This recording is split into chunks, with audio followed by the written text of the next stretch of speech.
I like to say that working at Amazon was better than business school. It was my personal one-on-one, hands-on business school sitting next to Jeff Bezos.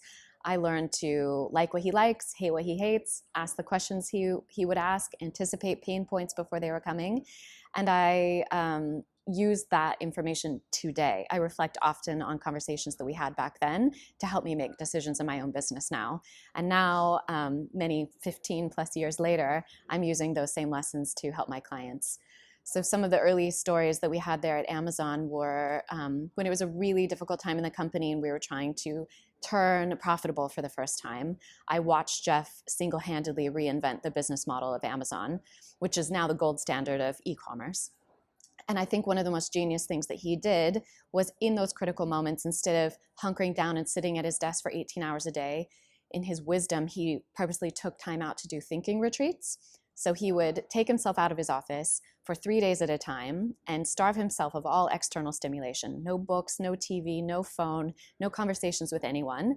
And the whole first day was just to clear his mind, to really strip himself of everything that's spinning thoughts in his head, and to give himself space for creativity and innovation.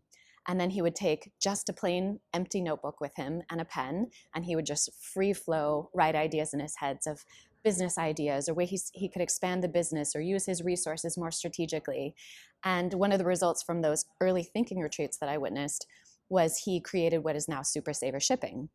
And when he came and presented it to the board, it wasn't obvious that it was going to work, because it hinged on him being able to secure a deal with shippers that no one had ever been able to get before. The pricing he needed in order to make that business model work had never been done before.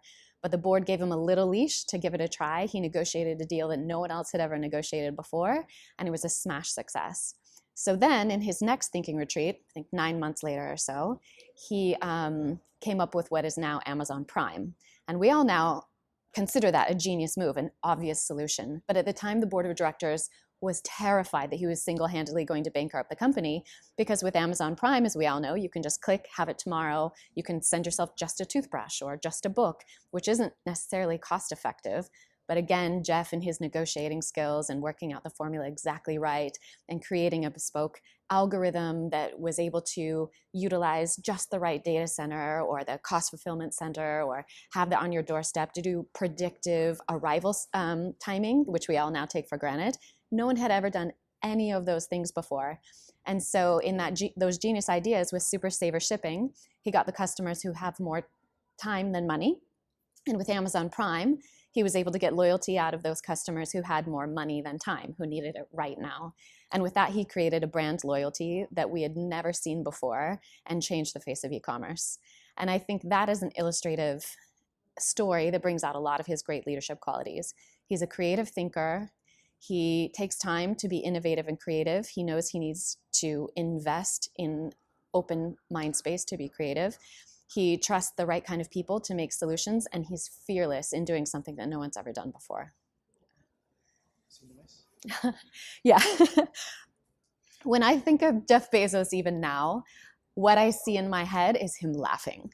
Jeff has a booming laugh, one that will literally like knock you back in your chair. He really is larger than life person. Physically, he's not very tall. He's not a large presence, but his energy, his personality can fill a stadium just on his own. And now he's famous for that. Now he's kind of this cool celebrity CEO with his aviators and his leather jackets, and he's going to space.